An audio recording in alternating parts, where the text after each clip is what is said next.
Et si l'Afrique n'était qu'un seul pays ?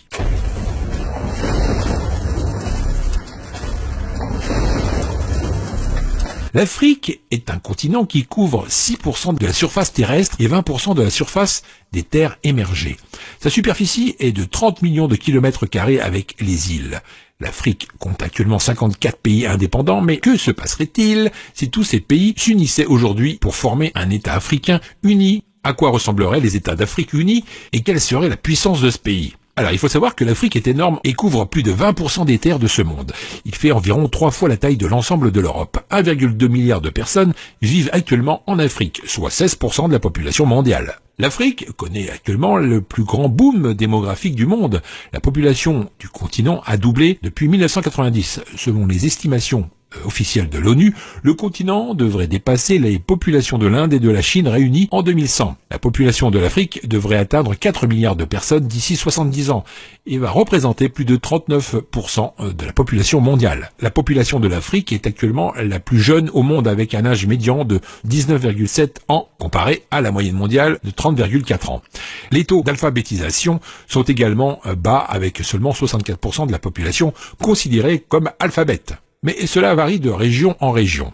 En Libye, par exemple, le taux d'alphabétisation est très élevé, environ 84,2%, alors qu'au Soudan du Sud, il est très bas, puisqu'il n'atteint que 27% seulement. Les taux d'infection par le VIH sur le continent constitueraient également un défi majeur pour l'Afrique unie, car 11% de la population de l'Afrique subsaharienne est actuellement infectée par la maladie. En plus de ces défis, les États africains seraient également confrontés à l'extrême diversité du continent. L'Afrique est le continent le plus linguistiquement et ethniquement diversifié de la planète, où l'on parle plus de 3000 langues. L'Afrique est l'endroit le plus multilingue au monde, où beaucoup parlent au moins 2 langues africaines, et une langue européenne également supplémentaire.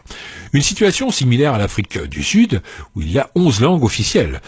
En Afrique du Nord, la langue la plus utilisée, c'est bien sûr l'arabe, et elle est parlée pas moins de 70% de la population vivant dans cette région. Nous avons 20% de la population vivant en Afrique du Nord qui parle le berbère. Dans les pourcentages restants, on y trouve l'anglais, le français et le portugais. Et pour la religion de cet État, 47% de la population serait musulmane, 47% serait chrétienne, 10% restera toujours dans les anciennes traditions africaines et 2% seraient athées ou sans religion. Passons maintenant aux 10 plus grandes villes de cet État. La plus grosse ville serait sans doute le Caire, avec une population estimée à 23 millions d'habitants. Et en deuxième place, le Lagos, avec 22,9 millions. Ensuite, nous avons le Gauteng, avec 13 millions, puis Kinshasa, avec 12 millions, Nairobi, avec 8 millions, Luanda, 7,9 millions, Alger, 7,8 millions, Khartoum, 7,3 millions, Ibadan, 7,7 millions, et en 10e place, Dar es Salaam, avec 5,6 millions d'habitants. En ce qui concerne la puissance militaire de cet État, alors là, c'est du lourd, mes amis. L'État africain uni pourrait aligner plus de 5 millions de soldats. Elle pourrait avoir également 7 millions de réservistes.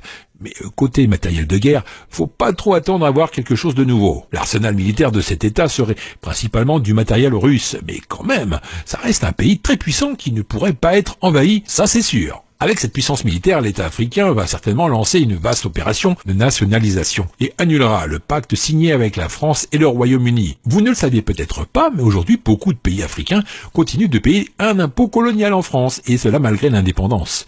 14 pays africains sont obligés par la France, à travers le pacte colonial, de mettre 85% de leurs réserves à la Banque centrale de la France, à savoir le Bénin, le Burkina Faso, la Guinée-Bissau, la Côte d'Ivoire, le Mali, le Niger, le Sénégal, le Togo, le Cameroun, la République centrafricaine, le Tchad, la République du Congo, la Guinée équatoriale et le Gabon. Enfin, sachez que la France ne leur permet d'accéder qu'à seulement 15% de leur argent par an. S'ils ont besoin de plus, les pays africains doivent emprunter.